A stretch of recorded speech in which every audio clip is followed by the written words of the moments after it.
Mayani police दूर क्षेत्रामध्ये 11 गाड्या जळून खाक।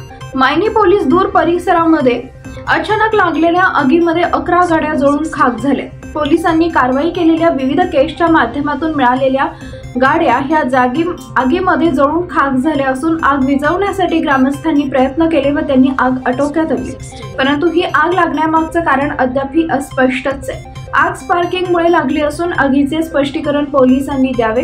सदर घटनेची DYSP मॅडम यांनी चौकशी करावी अशी मागणी मायनी शिवसेना उद्धव बाळासाहेब ठाकरे गटाचे मायनी विभागाचे प्रमुख विशाल चव्हाण यांनी केली आहे। सदरची घटना मायनी पोलीस दूर क्षेत्र परिसरामध्येच घडल्यामुळे नागरिक असुरक्षित असल्याचा प्रश्न निर्माण झाला असून नागरिक असुरक्षित असल्याची चर्चा दबक्या आवाजात करत आहेत।